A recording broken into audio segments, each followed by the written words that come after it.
আপনার মা বাবা দুনিয়া ছেড়ে চলে গিয়েছে, আমি বলবো না এটা যে শুধু হয়তো যিনার মা বাবা গেছে তারাই দিবে, যিনার মা বাবা বেঁচে আছে তিনারাও দিতে পারে, যেন তিনার মা বাবাকে দুনিয়াতে পৃথিবীতে সুস্থ করে রাখে।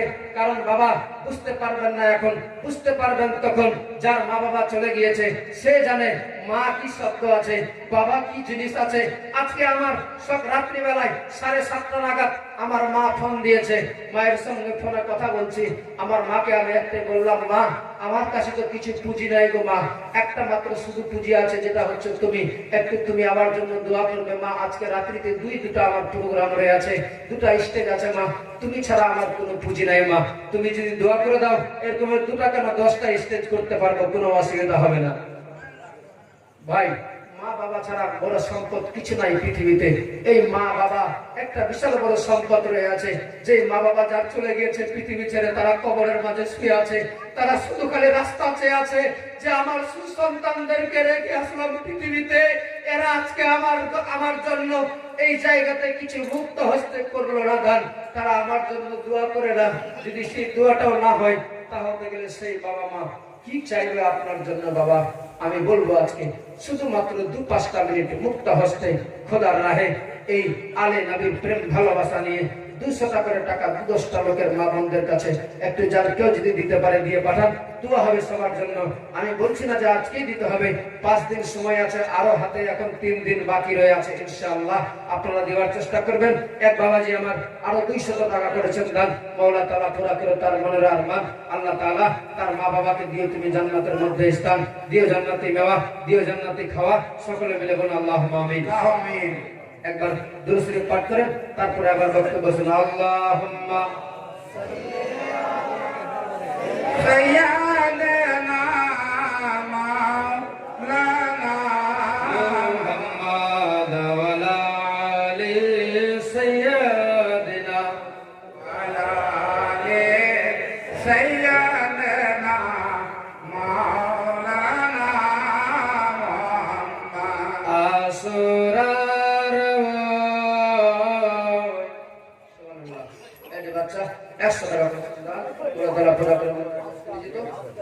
আরো দিয়েছে কিছু আমার মা বোনদের তরফ থেকে হাত ভরা এসেছে দান, খুচরা পয়সা এসেছে দান, মোলা তালা পুরা করে মনের আরমান। আমিন জাযাকাল্লাহু ফিদ দারাইন। কবি কি বলছেন শুনুন। আসরার রাতের বেলায় শহর বানু কিরণ স্বপ্নে দেখে আসরার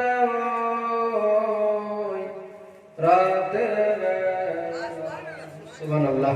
এটি মেয়ে 100 টাকা করেছেন দান, মোলা তাআলা পুরা করে তার মনের আরমান। আমিন জাযাকাল্লাহু ফিদ দারাইন। গভীর রাতে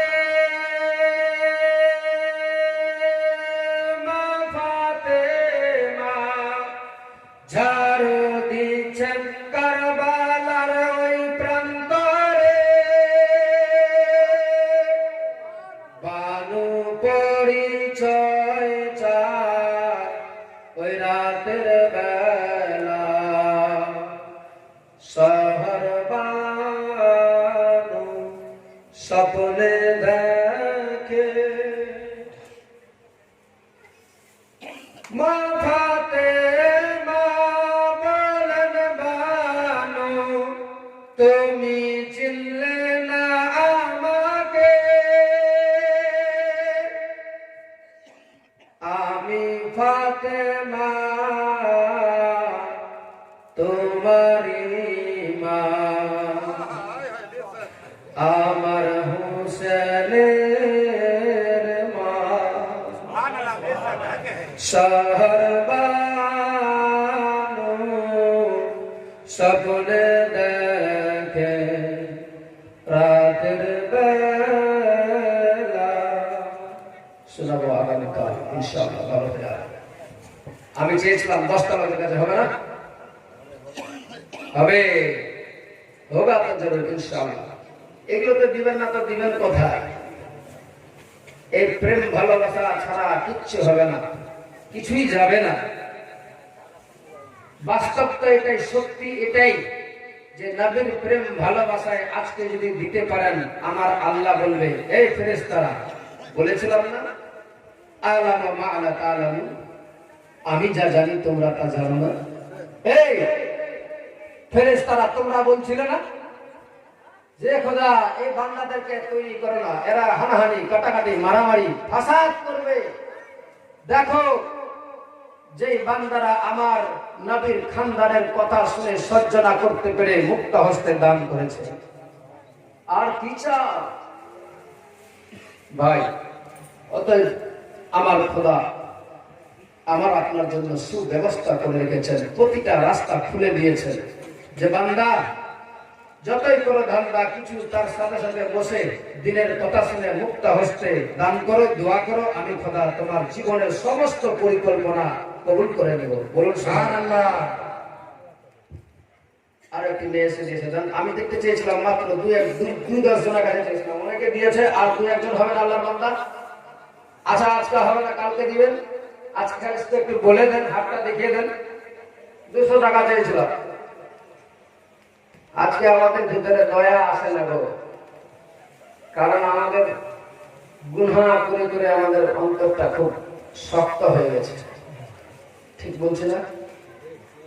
সুবহানাল্লাহ। এক ভাই দিয়েছে 100 টাকা দান, আল্লাহ তাআলা পুরো তার মনের আরমান। আমিন, জাযাকাল্লাহু ফিদ্দারে।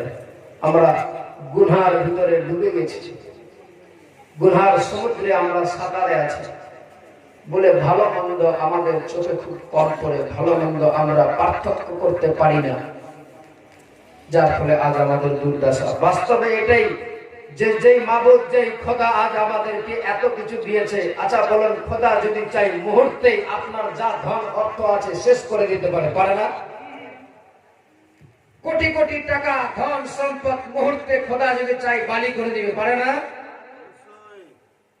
শুধু পারে না, না পেরেছে, করে দিয়েছে, সেটা পৃথিবীর মানুষকে দেখিয়ে দিয়েছে, আর সেটা জ্বলন্ত নমুনা রেখে গিয়েছে। বড় বড় বাদশাদের ধন বালি হয়ে গেছে, খোদা মুহূর্তে চাইলে জমিনে ধসিয়ে দিবে। তো আজ যেই খোদা তাআলা এত কিছু দিয়েছে, যার সুবহানাল্লাহ সুবহানাল্লাহ, কি নাম? দাদা দাদির নামে। সুবহানাল্লাহ। যজ্ঞ কথা ছিল এই সভাতে বসে, দাদা দাদির নামে 200 টাকা দান করেছে খোদা তোমার রাহেতে। আল্লাহ তাআলা তার দাদা দাদিকে তুমি জান্নাতি বাগানে, জান্নাতি হাওয়া, জান্নাতি নেওয়া, জান্নাতি খাওয়া দিও। সকলে মিলে বলুন আল্লাহুম্মা আমিন। আমিন। বাবা ভাই, আজ আল্লাহ তাআলা আমাদেরকে দিয়েছেন এত কিছু। আল্লাহ বলছেন, বান্দা তুমি যদি একটু আমার দিকে ফাজকুরুনি আযকুরুকুম ওয়াশকুরুনি ওয়ালা তাকফুরুন, বান্দা তুমি আমারে স্মরণ করো একবার, আমি স্মরণ করব তোমাকে 10 বার। জোরে বলেন সুবহানাল্লাহ। তুমি আমি আপনি যদি খোদার রাহে 1 টাকা দিতে পারি, তাহলে আমার আল্লাহর ওয়াদা, খোদা বলছে তুমি 1 টাকা দিলে আমি 10 টাকা কোন দিক দিয়ে দেব তুমি বুঝতে পারবে না। সুবহানাল্লাহ। এটা আমার আল্লাহর ওয়াদা। তো আমি আপনি এত মনের মধ্যে এত অল্প কমজোরি ভাবনা চিন্তা দিলে হবে? আমার আল্লাহ বলছে তুমি দান করো না, তুমি করে দেখো, আমি দিব তোমাকে। কোন দিক দিয়ে দিব যেটা তুমি বুঝতেই পারবে না। অতএব দান করা লাগবে। আল্লাহ যেন সকলকে, আমাকে, আপনাকে, সারা পৃথিবীর মানুষকে আলেম নবী, নবী খানদারদের কথা শুনে মুক্ত হস্তে সবাই দান করে যেন খোদার রাহে দোয়া করতে পারে। আল্লাহ তৌফিক দান করে বলো আল্লাহুম্মা আমিন। একবার দরুদ শরীফ পাঠ করুন, তারপরে সামনে শুনুন। আল্লাহুম্মা সাইয়্যিদানা মাওলানা মুহাম্মদ ওয়া আলা আলি সাইয়্যিদানা ওয়া আলা আলি সাইয়্যিদিনা মাওলানা মুহাম্মদ সাল্লাল্লাহু আলা মুহাম্মাদিন সাল্লাল্লাহু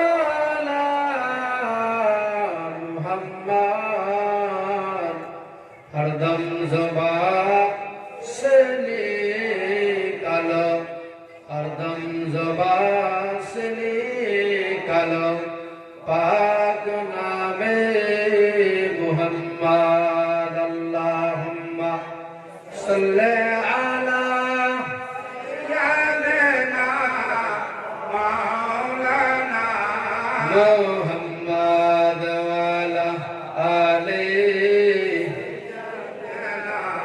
وعلى آل سيدنا مولانا বলছিলাম বাবা ভাই, ইমাম মুসলিমের দুই ছেলে মস্কোর দারোগা আংটিটা দিয়ে দিয়েছে হাতে। তারা নিজের জীবন বাঁচাবে বলে দৌড়াতে দৌড়াতে চলে যাচ্ছে সেই রাস্তা ধরে, কিন্তু আল্লাহ তাআলা তাদের দৃষ্টে যে লিখে দিন যে তারা যাবে সোনার মদিনাতে, তাদের মদিনায় যাওয়া হবে না।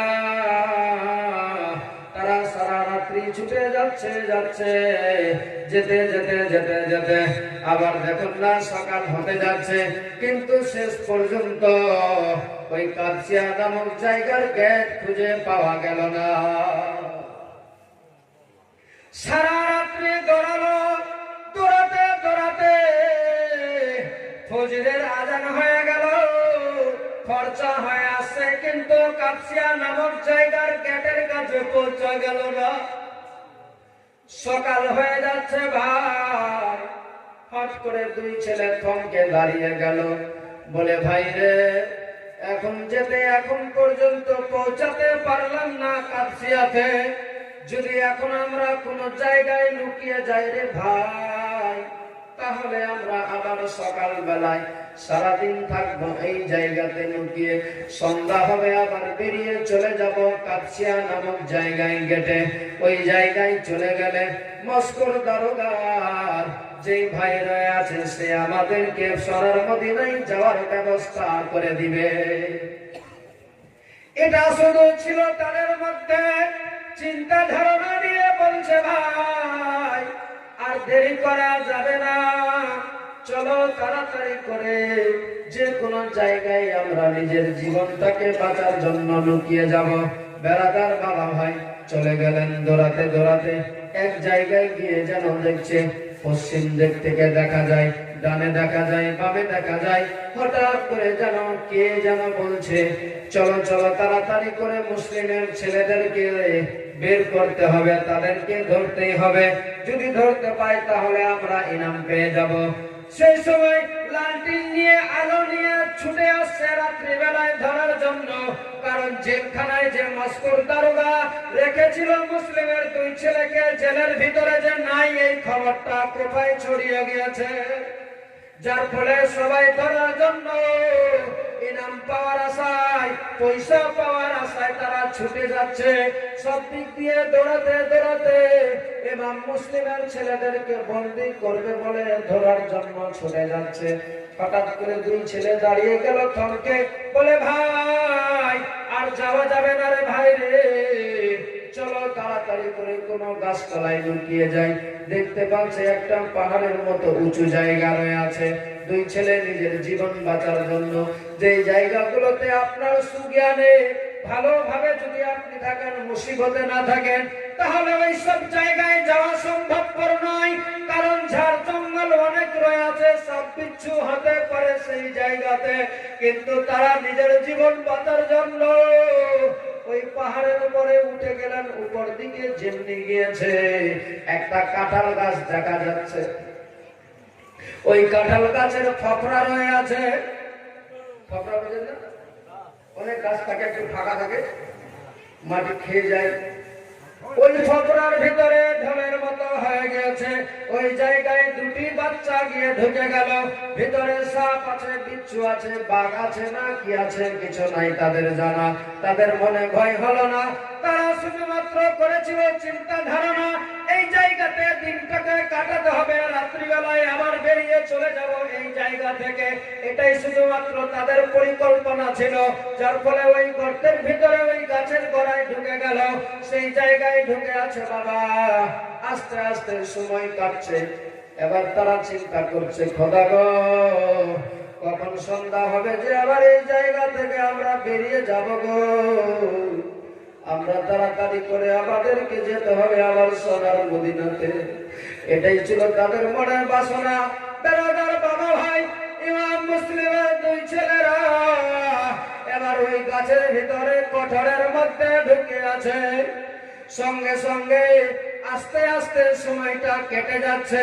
এবার হঠাৎ করে দেখছে 12টা 1টা নাগাদ ওই মস্কোর দারোগার ব্যাপারে আবার কি হচ্ছে পরে শুনবেন। দেখুন না ওই মস্কুর দারোগার আংটিটা তাদের কাছে থেকে গিয়েছে, বড় ইব্রাহিম নিজের কোমরের মধ্যে খুশে নিয়েছে। কারণ যদি আংটিটা আমরা কাদসিয়া নামক জায়গাতে দেখাতে না পারি, তাহলে আমাদেরকে গেটের ওই পারে যাওয়া হবে না, যেতে পাবো না। বলে আংটিটাকে বড় যত্ন করে নিজের কোমরের মধ্যে খুশে নিয়েছে। আর ভাবছে, বলে ভাই রে, চলো ভাই, সন্ধ্যা হলে আমরা চলে যাব, চিন্তা করো না। মুহাম্মদ বলছে, দাদা ক্ষুধার জ্বালাই কলেজা ফেটে যাচ্ছে, দাদা এত ক্ষুধা লেগেছে আর পারি না সহ্য করতে। কারণ রাত্রি কেটে গেল, দিন কেটে গেল, আবার রাত্রি কেটে গেল, আবার দিন কাটছে, তাদের পেটে একটা ভালো খাবার নাই, তারা নাই। ছোট্ট ছোট্ট বাচ্চা কতই বার সহ্য করবে ক্ষুধার জ্বালা। বলে ভাই আর সহ্য করতে পারি না। পানি আছে, পুকুর রয়ে আছে, এক চুল্লু পানি নেবে, পানি পান করবে, সেটাও সাহস পাওয়া যাচ্ছে না। কারণ বের হতে গেলেই যে কেউ আমার ধরে নেবে, আমাদের জীবন কারা চলে যাবে, হয়তো বাঁচবো না। কিন্তু মোহাম্মদ বলে, ভাই এমনিতেই জীবন হয়তো বাঁচবে না, পিপাসায় কলেজা ফেটে যাচ্ছে, এত পিপাসা লেগেছে আর সহ্য করতে পারি না দাদা। কিন্তু সেই মুহূর্তে একটা মেয়ে পানি নেওয়ার জন্য এসে আবার ওই পুকুরে প্রতিদিন এসে পৌঁছায়। যে হারিসের দাসী ছিল, যেই লোকটা, যে জাহান্নামী বেঈমান ছিল, যতগুলো ইমাম মুসলিমের ছেলেদেরকে সাহায্য দিচ্ছে, যারাই আশ্রয় দিচ্ছে, যেখানে গিয়ে পৌঁছাচ্ছে জাহান্নামীদের হাতে পড়ে যাচ্ছে। ওই হারিসের দাসী ছিল একটা দাসী মেয়ে। ওই মেয়েটা প্রতিদিন ওই জায়গাতে এসে পানি তুলত, কলসিতে করে পানি তুলে তুলে নিয়ে যেত ওই হারিসের বাড়িতে। সেই দিনও সময় মোতাবেক ঠিক টাইম মতো চলে এসেছে। পানি তোলার জন্য যেই জায়গা থেকে পানি তুলে ওই জায়গায় গিয়ে পৌঁছে গেল। কলসিটাকে পানির মধ্যে ডুবাচ্ছে। ডুবার সময় যেন দেখছে যেই জায়গাতে কলসিটা ডুবাবে তার মাথার উপরে সূর্যটা উঠে আছে। সেই জায়গাতে যেন দেখতে পাচ্ছে কাঁঠাল গাছ এমনি করে যদি থাকে, সূর্য যদি এই দিকে থাকে, আর যদি কোনো জিনিস রাখা যায় তাহলে পানিতে ছাওয়ান করবে। মুসলিমের দুই ছেলেরা ওই কাঁঠালের মধ্যে গর্তের ভিতরে ঢুকেছিল, কিন্তু ভিতরে বড় বেশি জায়গাও ছিল না, যার ফলে একটু মাথা বেরিয়ে চলে এসেছে সেই জায়গা থেকে। বেরাদার, ওই হারিসের দাসীটা পানি তুলতে যখন গেছে, গাছের ছাবানটা প্রতিদিন ওই পানির মধ্যে পড়ে, কিন্তু দেখতে পাচ্ছে আজকে হঠাৎ করে পানির গাছের সাবানের সাথে সাথে যেন দেখতে পাচ্ছে একটু গেজল হয়ে বেশি সাবান পাওয়া যায়। ওই মেয়েটা ভাবতে লাগলো, খোদা তাআলা, এই গাছের সাবান তো আমি প্রতিদিন দেখতে পাই, কিন্তু আজকে হঠাৎ করে কেন আবার এমনি করে বেশি দেখতে পাচ্ছি? সাবানটা কেন একটু ঘেঁচল হয়ে গিয়েছে? সাবানটা কেন এক সাইডে বড় হয়ে গিয়েছে? সঙ্গে সঙ্গে ওই হারিসের দাসীটা কলসিটাকে রেখে দিয়ে গাছের দিকে নজর করেছে। যেমনি দেখেছে গাছের দিকে, হঠাৎ করে নজর পড়ে গেল পূর্ণিমার চাঁদের মতো দুটি ছেলে চকচক করে দেখা যাচ্ছে। তাদের কানগুলো নজর পড়ে গেল, তাদের পিছনটা একটু দেখতে পেয়ে গেল। সঙ্গে সঙ্গে ওই হারিসের দাসীটা থাকতে না পেরে কলসিটাকে রেখে দিয়ে উপরে উঠতে লাগলো। মুহাম্মাদের নজর পড়ে গেল, বলে ভাই, ও দাদা, আর জীবন বাঁচবে না। বলে কেন ভাই রে? বলে দাদা, আমি দেখতে পাচ্ছি পুকুর থেকে আবার একটা মেয়ে আমাদেরকে ধরার জন্য আসছে। ইব্রাহিম ভিতর দিকে ঠেলে, ছোট ভাই বলছে, দাদা ভিতরে জায়গা নাই, ভিতরে যাওয়া যাচ্ছে না, কেমনি আর যাবে? ইব্রাহিম বলে, ভাই রে, যদি কোনো একটু চেষ্টা করে দেখো, ভিতরে চলে গেলে হয়তো বেঁচে যাব, কিন্তু ভিতরে যে জায়গা নাই, সঙ্গে সঙ্গে ওই হারিসের দাসীটা গিয়ে পৌঁছে গেল সেই জায়গাতে। বাচ্চাটিকে বলে, বাবা তোমরা এই জায়গাতে কেন গো? কেন তোমরা এখানে লুকিয়ে আছো? কেন তোমার বাবা মেরেছে নাকি? তোমার মা বকা দিয়েছে নাকি? যার ফলে তোমরা এই জায়গাতে এমনি করে লুকিয়ে আছো। যেমনি মা বাবার কথা বলেছে, দুই ছেলের চোখ দিয়ে শুধুমাত্র টস টস করে পানি বয়ে যাচ্ছে। বলে, কেন বাবা তোমরা কাঁদছো কেন? তোমার মা বাবা বকা দিল নাকি? তোমার মা বাবা মারলো নাকি?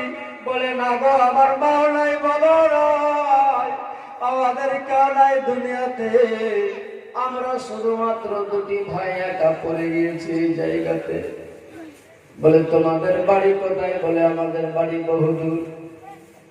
বলে, কোথায়? বলে, আমার বাড়ি হচ্ছে মদিনায়। কোথায় গিয়েছিলে? বলে, গেছিলাম বাবার সঙ্গে মক্কাতে।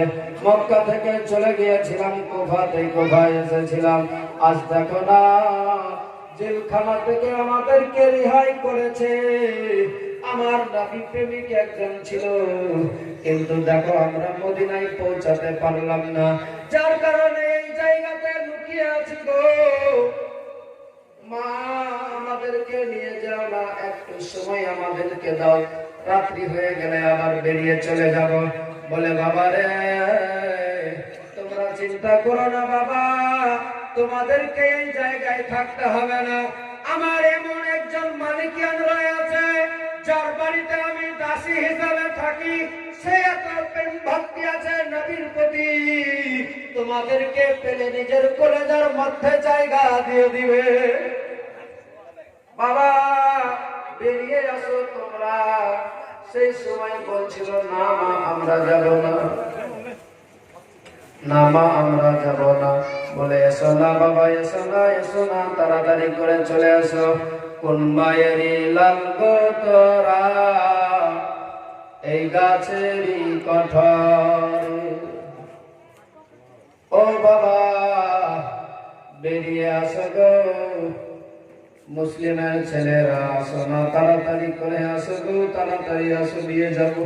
সময় নাই বাবা গো, তাড়াতাড়ি করে নিয়ে যাব তোমাদেরকে। বেড়াদার বাবা ভাই নিয়ে নিল কোলের মধ্যে, আঁচলের মধ্যে ঢাকা আঁচল দিয়ে দুই ছেলেকে বুকে জড়িয়ে নিয়ে চলে গেল। হারিসের বাড়িতে গিয়ে পৌঁছেছে, দরওয়াজায় আওয়াজ দিয়েছে, বলে, ওগো একটু দরওয়াজা খুলো। বলে, কে? বলে, আমি আছি আপনার দাসী। দরওয়াজা খুলে দিল। খোলার সঙ্গে সঙ্গে যেন দেখতে পাচ্ছে। বলে, কি ব্যাপার, তোমার আঁচলের দুই আঁচলে কি ঢাকানো আছে? বলে, ও ভাই, একটা কথা বলবো আজকে আমি। বলে, কি বলতে চাচ্ছ তুমি? কেন পানির কলসি কোথায় রেখে আসলে? তুমি পানি কি নিয়ে আসতে পারোনি? বলছে, শোনো গো, আজকে আমি একটা এমনই নবরত্ন নিয়ে এসেছি আপনার জন্য, যেটা দেখতে গেলে সহ্য করতে পারবে না তুমি। বলে, কেন, কি এমন জিনিস রয়ে আছে? সঙ্গে সঙ্গে আঁচলখানা সরিয়ে বলছে, মা দেখো না গো মা, আমি জান্নাতের দুটি দুলহা ফুল নিয়ে এসেছি। কোথায় পেলে তুমি? কেমনি করে নিয়ে আসলে? বলে, গাছের কোঠরের মধ্যে ভরে ঢুকানো ছিল এরা নিজের জীবন বাঁচার জন্য। ওই জায়গায় থেকে লুকিয়েছিল তারা, সেখানে আমি নিয়ে আসলাম আপনার পাশে। যদি পারেন তাদেরকে আনন্দ দিতে পারো, তাদেরকে ভালোবাসা দিতে পারো, এই ভালোবাসাতে আমার আল্লাহ রাজি হয়ে যাবে। সঙ্গে সঙ্গে দুটি বাচ্চাকে ভালো করে আদর যত্ন করলো, খাবার দিতে যাচ্ছে, কিন্তু তারা তো খাবার খাবে। আদর যত্ন করে কাপড় পরিধান করালো, যে কাপড়গুলোতে অনেক দাগ লেগে গিয়েছিল, গাছের মধ্যে, গাছের ভিতরে ঢুকেছে। ঢুকার কারণে ছোট ভাইয়ের কাপড়টা পর্যন্ত পিঠের দিকে ফিরে গিয়েছিল। কাপড়টাকে চেঞ্জ করে অন্য একটা কাপড় দিল। বলে, মা আজকে আমার আব্বা থাকলে আমাদেরকে ভালো একটা কাপড় দিত গো, আজকে তুমি যেমনি করে আদর করে এই কাপড় দিলে। ও মা, আর আমাদেরকে কোনো কিছু দিতে হবে না মা, এতে আমরা বড় রাজি হয়ে গিয়েছি। মা, আমাদের একটাই আবেদন নিবেদন গো মা, আমরা যেতে চাই সোনার মদিনা। ইমাম মুসলিমের দুই ছেলে শুধুমাত্র করছিলেন কান্দনা, বলে ওগো মা আমরা যাব মদিনায়। বলে বাবা এই মুহূর্তে তো মদিনা নিয়ে যাওয়া যাবে না, তবে আমি তোমাদের মদিনা যাওয়ার ব্যবস্থা করে দিব, তোমরা চিন্তা করো না, এখন আমার বাড়িতে একটু আরাম করো। ঘরের মধ্যে দরওয়াজা বন্ধ করে দিয়েছে, ঘরের ভিতরে দুই ছেলেকে শুইয়ে দিয়েছে। বলে বাবা তোমরা ঘরের ভিতরে শুয়ে যাও, আরাম করো, আবার যখন সকাল হবে তখন তোমাদেরকে, রাত্রি যখন হবে তখন তোমাদেরকে নিয়ে চলে যাব মদিনাতে।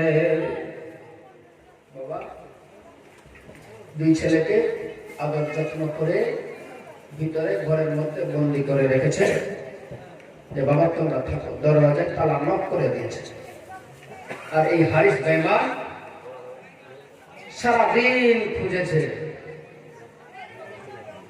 হারিসের স্ত্রী মনে করেছিল যে সকাল রাত্রি হবে, নিশ্চিত রাত্রিতে যখন কেউ জানতে পারবে না, বুঝতে পারবে না, দুই ছেলেকে আবার করে দেব রওনা। কিন্তু সূর্য ডুবার সাথে সাথে এই জাহান্নামী বেঈমান চলে আসলো বাড়িতে। বাড়িতে এসে বলছে বিবি রে তাড়াতাড়ি করে দরওয়াজা খোল, আর দেরি করা যাবে না। বলে কেন?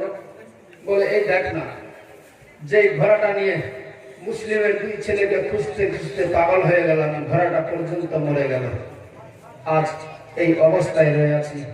তাই আমি বলতে চাই তাড়াতাড়ি করে খাবার দে, একটু আরাম করব, সকাল হতে হতে আবার মুসলিমের ছেলেদেরকে খোঁজার জন্য বের হব। কারণ মুসলিমের এই ছেলেদেরকে যদি আমি ধরতে পারি তাহলে এদের তরফ থেকে বড় ইনাম পাবো, বড় পুরস্কার পাবো, যে ইনামে, যে পুরস্কারে আমি কুফার মতো জায়গাতে ধনশালী হয়ে যাব। হারিসের স্ত্রী বলে তোমার জিন্দেগানি দেখ, তুমি কেমন কাপুরুষ যে ছোট্ট ছোট্ট দুটি বাচ্চাকে নিয়ে তুমি ইনাম তাদেরকে দিতে চাচ্ছ, আর তুমি ইনাম দিতে চাচ্ছ? এই নবীর আওলাদদেরকে দিয়ে তুমি ইনাম নিবে? তোমার মনে কি কোনো ডর ভয় নাই? বলে অত করে বুদ্ধি দিতে হবে না, বসে বসে বাড়িতে খাওয়ার কাজ কি বুঝবি ভালো মন্দ, কথা বলার সুযোগ দিচ্ছে না। বাবা ভাই এমনি হারিস শেষে বলছে আর দেরি করা যাবে না, তাড়াতাড়ি খাবার দে। খাবার দিয়েছে, খাবার খেয়ে নিয়ে বিছানার মধ্যে শুয়ে আছে। এবার হঠাৎ করে যেমনি খাওয়া কমপ্লিট হয়ে শুয়ে যে আছে, ওর কিন্তু ঘুম আসছে না, সময়ে ডানে ঘুরে সময়ে বামে ঘুরে। কারণ যে সে ভাবছে যে কখন সকাল হবে যে আমি উঠে আবার যাই মুসলিমের ছেলেদেরকে খুঁজতে। আর এইদিকে হারিসের স্ত্রীরও ঘুম নাই, ভাবছে মওলা তাআলা কখন সকাল, কখন এই বেঈমান জাহান্নামে যাবে যে আমি এই ছেলেদেরকে আদর যত্ন করব, এই ছেলেদেরকে এই সোনার মদিনাতে পাঠাবার ব্যবস্থা নিব। কারণ এই জাহান্নামী, এই আমার স্বামী লালচি কুকুর, অর্থের লোভে, ধনের লোভে আলে নবীকে চিনতে পারবে না। যদি কোন রকম একটু জানতে পেরে যায় তাহলে জিন্দা ছাড়বে না। কিন্তু বাবা শেষ পর্যন্ত হারিস ছেড়েছিল না। भाई चाय को थोड़ा बंद कर दीजिए, 2 मिनट कैम हो जाएगा, उसके बाद चाय हर भाई पी के जाएगा इंशाअल्लाह। हाँ तो हारिस हठाৎ করে চোখ খুলে দিয়েছে, বলে তুই কেন ঘুমাচ্ছিস না? তুই ঘুমাস না তো? বলে না। কেন? বলে এমনিতে আমার ঘুম আসে না। এবার হারিসের কানে কান্নার আওয়াজ এসে পৌঁছে গেছে। বলে এই কান্নার আওয়াজ কোথা থেকে পাওয়া যায়? বলে কেন? কোনো অন্য বাড়িতে হয়তো কোনো মেয়ে কাঁদছে, কেন কি অসুবিধা কি হয়েছে? বলে না, আমার মন বলছে মনে হয় আমার বাড়িতেই বাচ্চা কাঁদে। বলে তোমার মাথা ঠিক আছে কিনা? আমার বাড়িতে বাচ্চা কাঁদবে এটা কি করে হয়? কোনো বাচ্চা আছে নাকি আমার বাড়িতে যে বাচ্চা কাঁদবে? বলে না, আমার কান তো ফাঁকি দিতে পারে না। উঠে বসে গেল। এ শুধু খোদার কাছে দোয়া করছে, আল্লাহ আল্লাহ তুমি একে শেষ করে দাও, না হলে ধ্বংস করে দাও, না হলে পা দুটি পূর্ণ করে দাও, না হলে এখন উঠে গেলেই ছাড়বে না। এই ভাই মা বোন, ইসলাম কি জিনিস বুঝার জন্য তারা আমার আল্লাহ তাদের মাধ্যম দিয়ে পৃথিবীর মানুষকে বুঝিয়ে দিয়েছে। মূলত উদ্দেশ্য একটাই, যে আমার নবীর উম্মতিরা আমার নবীর আওলাদদেরকে বিলিয়ে যদি আমার নবীর উম্মতিরা সঠিক পথ পেয়ে যায়, আমি খোদা গৌরব করে বলবো আমার বিশ্ব নবীর উম্মতিরা জান্নাতে যাবে। সুবহানাল্লাহ। মূলত উদ্দেশ্য এটাই। নচেত কি প্রয়োজন ছিল? খোদা যদি চাইতেন তাহলে তোমার হারিসকে জাহান্নামে সঙ্গে সঙ্গে দুনিয়াতে মাটিতে সেকেন্ডের মধ্যে ধসিয়ে দিতেন, পারতো না? কিন্তু সেটা করেনি। কারণ যে আমার বিশ্ব নবীর উম্মতিরা যেন শরীয়তের আরকান, আহকাম, নিয়ম, পদ্ধতি, সিস্টেম, প্রতিটা জিনিস যেন ভালোভাবে বুঝতে পারে, যেন আমার নবীর উম্মতিদের জন্য কোনো অসুবিধা না হয়। আমার আল্লাহ মূলত এটাই উদ্দেশ্য। যার ফলে তো আমার আল্লাহ তাআলা পৃথিবীর মানুষকে আজও পর্যন্ত তাদের নাম ও নিশানা রেখেছে, কিয়ামতের সকাল পর্যন্ত থাকবে। আর যারা আহলে বাইতের আথারদের প্রতি অত্যাচার করেছে, তাদের নাম চিরতরে সারা জীবনের জন্য মিটে গিয়েছে। কোন যদি একটা ইহুদি কিংবা খ্রিস্টান বৈদ্য যে কোনো জাতির লোককে বলা হয় যে তোমার সন্তানের নাম এজিদ রাখো, রাখবে? বলে এটা এজিদের নাম রাখা যায়, এই নামটাই তো জঘন্য। কারণ সবাই জানে যে এই নাম রাখা যাবে না। কিন্তু আজ আমরা এত কিছু জানার পরেও, এত কিছু বোঝার পরেও আজ যদি দিনের রাস্তায় না আসি, যে ঘরে থাকছে ভাই, ওই ঘরেও কিছুদিন পরে দেখবেন থাকার জায়গা হবে না। দেখছেন না পার্শ্ববর্তী দেশগুলোতে কি অত্যাচার হচ্ছে? কারণটা কি? মুসলমানদের কিছু অভাব আছে? সব দিক দিয়ে ভরপুর দিয়েছে, শুধুমাত্র খালি একটু কমজোর, যেটা হচ্ছে আমাদের মধ্যে একতা নাই। খোদার ঘরে আমরা যাচ্ছি না, ইবাদত করছি না। আমার আল্লাহর ওয়াদা যে আমার ঘর আমি হেফাজত করব, তোমরা ইবাদত করো। আর তোমরা যদি ইবাদত না করো তাহলে আমি রেখে কি করব? হ্যাঁ, কারণ আল্লাহ তাআলা বলে দিয়েছেন যে এই ঘর মসজিদ আমার ঘর থাকবে, কিয়ামত হওয়ার আগে আমি আল্লাহ ঘরগুলোকে সব তুলে নিব। মসজিদ থাকাকালীন কিয়ামত হবে না, খোদার গজব পড়বে না মসজিদে। আল্লাহ এটা চাই না যে আমার বান্দারা ইবাদত যেখানে করবে সেখানে সেই মসজিদের প্রতি কিছু হবে, এটা কখনো হতে পারে না। অতএব আমার খোদা সেই মসজিদকে কিয়ামত হওয়ার আগেই তুলে নিবে। এত বড় মর্যাদা যে ঘরে, সেই ঘরে যদি আমরা না ঢুকি তাহলে আমাদের কি হবে? আমি জোর হাত করে বলবো বাবা ভাইদেরকে, মিল্কির মা বোনদেরকে, বাবাদেরকে, মা বোন আপনারা সকলে বাড়িতে নামাজ পড়বেন। আপনি পড়বেন, আপনার দেখে বাচ্চাটা নামাজি হয়ে যাবে। আপনাকে আজকে যেভাবে বলতে হচ্ছে সেই দিন বলতে হবে না। কারণ আপনার দেখে বাচ্চাটা দেখবেন, আপনি 4 দিন পরেন, আপনার দেখে ছোট বাচ্চাটাও আপনার সাথে সাথে নামাজ পড়তে যাবে, যাবে না? আপনি মুসাল্লায় যখন ঝুঁকে যাবেন, আপনার বাচ্চাটাও মুসাল্লায় ঝুঁকে যায়। আমি নিজেই কথা বলছি, বাড়িতে দেখি কত, অনেক বাড়িতে দেখলাম অনেক লোক নামাজ পড়ে, অনেক বাচ্চারা সাথে সাথে ওনার সঙ্গে ঝুঁকে যাচ্ছে। অতএব আমার মা বোনরা যদি নামাজ পড়ে, তার ছেলে মেয়ে বাচ্চারা যেগুলো ছোট থাকবে তারা দেখে দেখে শিক্ষা পেয়ে যাবে। আস্তে আস্তে অটোমেটিক বড় হয়ে গেলে সেই বাচ্চাকে নামাজের তাকিদ দেওয়া লাগবে না, সে অটোমেটিক সেই ছেলে খোদার ঘরে অগ্রসর হবে। আপনি নামাজ পড়বেন মা, আপনার দেখে আপনার মেয়েটা নামাজি হবে, তাকে বলার প্রয়োজন লাগবে না। আল্লাহওয়ালা এমনি হওয়া যায় না। মা অত সহজ কথা নয় গো মা। আমার খাজা মঈনুদ্দিন চিশতি রহমাতুল্লাহ আলাইহি যে সারা ভারতবর্ষের রাজা, হিন্দাল ওয়ালি, এই খাজা মঈনুদ্দিন চিশতি রহমাতুল্লাহ আলাইহির মা একদিন জিজ্ঞেস করছে, বাবা তুমি যে এত বড় হয়েছো, এত তোমার প্রতি অবদান কিসের? বলে মা সব তোমার। জোরে বলেন। বলে মা সব তোমার। সে সময় খাজা মঈনুদ্দিন চিশতি রহমাতুল্লাহ আলাইহির মা বলছে, আল্লাহর কসম করে বলছি বেটা, আজ আমি যা নিয়ম পদ্ধতিতে চলেছিলাম তার বদলা যা যা আমার খোদা তোমাকে দিয়ে দিয়েছে। সুবহানাল্লাহ। আল্লাহু আকবার।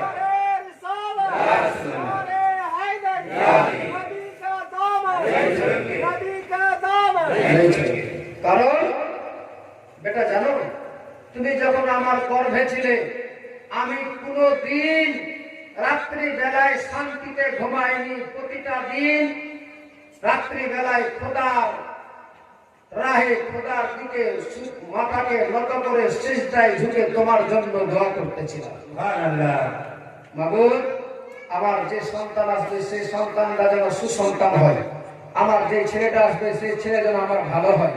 শুধু তাই নয়, এবং শুধু তাই নয়, বলছেন বেটা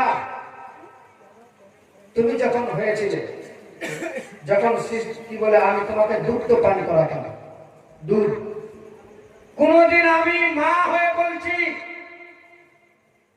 জীবনে কোনদিন যতদিন দুগ্ধ পান করিয়েছি বিনা উজুতে বেটা আমি তোমাকে দুধ পান করাইনি। সুবহানাল্লাহ। এমনি বলি না মা, তুমি যদি চাও তুমিও ইচ্ছা করতে গেলে তোমার সন্তান গর্ভে যে আছে সেও আল্লাহর ওলি হয়ে যাবে। তবে যদি টিভির গড়ায় বসে থাকেন আর সন্তান গর্ভে থাকে লাভ হবে না, চোর হবে, ভালো হবে না। ঠিক বুঝলেন? ছেলেকে কোলে নিয়ে দুধ পান করাবেন, রিমোট চালু করে দিয়েছেন, ছেলে ভালো হতে পারে না, লুচ্চা হবে, চুচ্চা হবে, আপনার ভাত দিবে না। যে সন্তানকে দেখছেন মা বাবারে আঘাত করে, কেন করে? আপনার প্রভাব পড়েছে সেই সন্তানের প্রতি। আপনি ছেলেকে সুরাস্তা সুপথ দেখাতে পারেননি বলে এটা আমার আপনার কমজোরি, এটা আমার আপনার খামি। যদি আমি আপনি চাইতাম তাহলে গেলে সেই সন্তান সুসন্তান হতো। আল্লাহ যেন সকলকে তৌফিক দান করে। সকলে মিলে বলুন আল্লাহুম্মা আমিন। ব্রাদার ইসলাম, ইমাম মুসলিমের দুই ছেলে হারিসের বাড়িতে আছে, আগামীকাল শুনতে পাবেন ইনশাআল্লাহ। কারণ আমার হযরতের হুজুরের প্রোগ্রাম রয়ে আছে, ওখানে যেতে হবে। আজকের দিনে আমাকে আপনারা ক্ষমা করবেন, আগামীকাল আপনাদেরকে ভালোভাবে ইনশাআল্লাহ শোনাবো। ঠিক আপনারা সময় মতো আসবেন।